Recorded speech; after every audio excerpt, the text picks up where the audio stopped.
Hi all house wives, welcome back another day in my life. ನನ್ನ ದಿನ start ಆಗೋದು ಈ ಥರ: ಸ್ವಲ್ಪ ವ್ಯಾಯಾಮ, ಸ್ವಲ್ಪ ಯೋಗ ಮತ್ತು ಸ್ವಲ್ಪ ಕಾರ್ಡಿಯೋ. ಇದನ್ನೆಲ್ಲ ಮುಗಿಸ್ಕೊಡ್ತೀನಿ. ಯಾಕಂದರೆ ಹೌಸ್ ವೈಫ್ ಆಗಿರೋ ನಮಗೆ ನಾವು ಟೈಮ್ ಕೊಟ್ಕೊಳ್ಳೋದು ತುಂಬಾ ಇಂಪಾರ್ಟೆಂಟ್. ಯಾಕಂದರೆ ನಿಮಗೆಲ್ಲ ಎಕ್ಸ್ಪೀರಿಯನ್ಸ್ ಆಗಿರುತ್ತೆ ಇವಾಗ. After delivery, mummy tummy and depression. After delivery ನಾನು ನೋಡಿರೋ ಥರ ತುಂಬ ಜನ ಡಿಪ್ರೆಷನಿಗೆ ಹೋಗಿರೋದು ಹೌಸ್ ವೈಫ್ಸ್ ಮತ್ತು ಆಫ್ಟರ್ ಡೆಲಿವರಿ ವುಮೆನ್ಸ್. ಯಾಕಂದರೆ ಯಾರೂ ವಿಚಾರಿಸೋದಿಲ್ಲ ನಿನ್ನ ಹೆಲ್ತ್ ಹೆಂಗೈತಿ, ಪಾಪು ಸರಿಯಾಗಿ ನಿದ್ದೆ ಮಾಡ್ತಿರಲ್ಲ, ನೈಟ್ ಮಮ್ಮಿಗೆ ನಿದ್ದೆ ಇರೋದಿಲ್ಲ, ಸಿಸೇರಿಯನ್ ಆಗಿರುತ್ತೆ, ನಾರ್ಮಲ್ ಡೆಲಿವರಿ ಆದವರು ಯಾರಾದರೂ ಸರಿ, ಅವ್ರಿಗೆ ಬ್ಯಾಕ್ ಪೇನ್ ಇರ್ಬೋದು, ಅವ್ರಿಗೆ ಸರಿಯಾದ ಟೈಮಲ್ಲಿ ನಿದ್ದೆ ಇಲ್ಲದೆ ಇರ್ಬೋದು, ಇವನ್ ಗಂಡ ಸತ ವಿಚಾರಿಸೋದಿಲ್ಲ ನಿನ್ನ ಹೆಲ್ತ್ ಹೆಂಗೈತಿ ಅಂತ. ಈ ವಿಚಾರವಾಗಿ ಎಷ್ಟೋ ಜನ ಡಿಪ್ರೆಷನಿಗೆ ಹೋಗಿರೋದು. ಆದರೆ ಡಿಪ್ರೆಷನಿಗೆ ಹೋಗಿರೋ ಸಕಟ ಮನೇಲಿ ಯಾರಿಗೂ ತಿಳಿಯೋದೇ ಇಲ್ಲ ಅವ್ರು ಡಿಪ್ರೆಷನಲ್ಲಿದ್ದಾರೆ, ಅವ್ರು ಸ್ವಲ್ಪ ಟೈಮ್ ಕೊಡ್ಬೇಕು ಅನ್ನೋದು. ಅದಕ್ಕೋಸ್ಕರ ನಮಗೆ ನಾವೇ ಟೈಮ್ ಕೊಟ್ಕೋಬೇಕು. ನಮ್ಮ ಖುಷಿ ಅನ್ನೋ ರಿಮೋಟ್ನ ಇನ್ನೊಬ್ರ ಕೈಲಿ ನಾವು ಯಾಕೆ ಕೊಡಬೇಕು?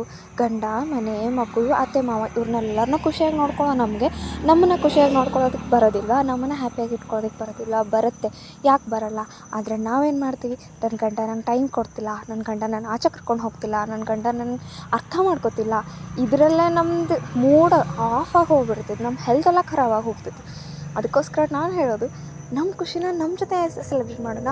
ಅವ್ರು ನಮಗೆ ಟೈಮ್ ಕೊಡ್ತಿದ್ರೆ ನಮಗೆ ನಾವು ಟೈಮ್ ಕೊಟ್ಕೊಳ್ಳೋಣ. ಒಂದು ಸತಿ ನಮಗೆ ಟೈಮ್ ಕೊಟ್ಕೊಂಡು ನೋಡಿ ನೀವು, ಅದರಲ್ಲಿರೋ ಹ್ಯಾಪಿನೆಸ್ಸೇ ಬೇರೆ.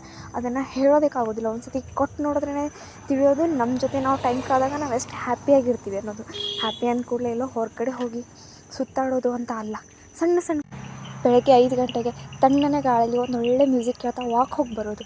ನಾವು ತೆಗೆದಿರೋ ರಂಗೋಲಿನ ದೂರ ನಿಂತು ನಾವೇ ಖುಷಿ ಪಡೋದು, ಎಷ್ಟು ಚೆನ್ನಾಗಿ ಬಂತಲ್ಲ ಅಂತ. ದೇವ್ರ ಮುಂದೆ ದೀಪ ಹಚ್ಚಿ ಮನಸ್ತೃಪ್ತಿಯಾಗಿ ಬೇಡ್ಕೊಳ್ಳೋದು, ನನ್ನ ಗಂಡ, ನನ್ನ ಮಗು, ನನ್ನ ಮನೆಯವ್ರಿಗೆಲ್ಲ ಒಳ್ಳೇದು ಮಾಡು ಅಂತ. ಅದರಲ್ಲಿರೋ ಖುಷಿನೇ ಬೇರೆ.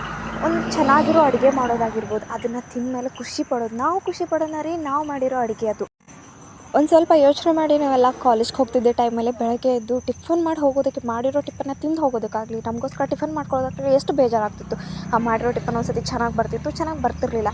ಆದರೆ ಇವಾಗ ಬೆಳಗ್ಗೆಯಿಂದ ಸಂಜೆವರೆಗೂ ಅಡುಗೆನ ನಾವೇ ಮಾಡ್ತಿದ್ವಿ. ಅಷ್ಟು ಚೆನ್ನಾಗಿ ನಾವು ಅಡುಗೆ ಕಲ್ತಿದ್ದೀವಿ.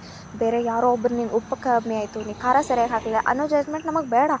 ಆ ಥರ ಅಡುಗೆ ಟಿಫನ್ ಮಾಡೋಕ್ಕೆ ಬರದೇ ಇರೋರು ಈ ಥರ ಅಡುಗೆ ಮಾಡ್ತಿದ್ದೀವಿ ಅಂದಮೇಲೆ ನಮಗೆ ನಾವು ಖುಷಿ ಪಟ್ಕೋಬೇಕಲ್ಲ. ಬೇರೆ ಯಾರೋ ನೀನು ಚೆನ್ನಾಗಿ ಮಾಡಿದೆ ಅಂತ ಹೇಳೋದ್ರಲ್ಲಿರೋ ಖುಷಿನೇ ಬೇರೆ. ನಮಗೆ ನಾವು ಖುಷಿ ಪಟ್ಕೊಳ್ಳೋಣ ರೀ, ನಾವು ಮಾಡ್ತಿದ್ದೀವಿ. ನಮಗೆ ನಮ್ಮ ಕೆಲಸದ ಮೇಲೆ ಹೆಮ್ಮೆ ನಾವು ಕಾಲೇಜ್ಗೆ ಹೋಗ್ತಿರೋ ಟೈಮಲ್ಲಿ, ಸ್ಕೂಲ್ಗೆ ಹೋಗ್ತಿರೋ ಟೈಮಲ್ಲಿ 2 ಪೇಜ್ ಎಕ್ಸ್ಟ್ರಾ ನೋಟ್ಸ್ ಕೊಟ್ಟರೆ ಆ ಟೈಮಲ್ಲೆಲ್ಲ ನಮ್ಗೆ ಕೋಪ ಬರ್ತಿತ್ತು, ಯಾರು ಬರೆಯೋದಿದ್ನಲ್ಲ ಅಂಥೇಳಿ. ಅಂತ ನಾವು ಇವಾಗ ಬೆಳಗ್ಗೆಯಿಂದ ಸಂಜೆವರೆಗೂ ಎಲ್ಲ ಕೆಲಸ ನಾವೇ ನಿಭಾಯಿಸ್ತಿದ್ದೀವಿ ವಿತ್ ಜವಾಬ್ದಾರಿ ಜೊತೆಗೆ. ಮಕ್ಕಳು, ಗಂಡ, ಟಿಫನ್ ಬಾಕ್ಸ್, ಅದು ಮಾಡಿ ಇದು ಮಾಡಿ ಎಲ್ಲ ಎಷ್ಟು ಕೆಲಸ ನಿಭಾಯಿಸ್ತಿದ್ದೀವಿ ಅನ್ನೋದು ನಿಮಗೆ ಗೊತ್ತಿದೆ ಅಲ್ವಾ? ಆ ಥರ ಇತ್ತು ನಾವು. ಈ ಥರ ಬದಲಾಗಿದ್ದೀವಿ ಅಂದರೆ ಅದನ್ನ ಬೇರೆ ಯಾರೂ ಮೆಚ್ಚಬೇಕಾಗಿಲ್ಲ, ನಮ್ಮನ್ನು ನಾವು ಮೆಚ್ಕೊಳ್ಳೋಣ. ಆ ಥರ ಇರೋ ನಾನು ಈ ಥರ ರೆಸ್ಪಾನ್ಸಿಬಿಲಿಟಿ ತೊಗೊಂಡಿದ್ದೀನಿ. ನನ್ನ ಮನೇನ ನಾನು ಚೆನ್ನಾಗಿ ನೋಡ್ಕೊತಿದ್ದೀನಿ, ನನ್ನ ಮಗುನ ನಾನು ಚೆನ್ನಾಗಿ ನೋಡ್ಕೊತೀನಿ, ನನ್ನ ಗಂಡನೂ ನಾನು ಚೆನ್ನಾಗಿ ನೋಡ್ಕೊತೀನಿ. ಇದಕ್ಕಿಂತ ಬೇರೆಯವ್ರ ಪ್ರಶಸ್ತಿ ನಮಗೆ ಬೇಡ. ಯಾಕಂದ್ರೆ ಅವ್ರು ನಮ್ಮನ್ನು ಮುಂಚೆ ನೋಡಿರೋದಿಲ್ಲ. ನಮಗೆ ನಾವು ಗೊತ್ತು ನಾವು ಮುಂಚೆ ಹೆಂಗಿದ್ವಿ, ಇವಾಗ ಹೆಂಗಿದ್ದೀವಿ ಅಂತ. So all house wife, please spend time with your self. ನಮ್ಮನ್ನು ನಾವು ಖುಷಿಯಾಗಿ ಇಟ್ಕೊಳ್ಳೋಣ. ಬೇರೆಯವ್ರ ಜಡ್ಜ್ಮೆಂಟ್ ನಮಗೆ ಬೇಕಾಗಿಲ್ಲ.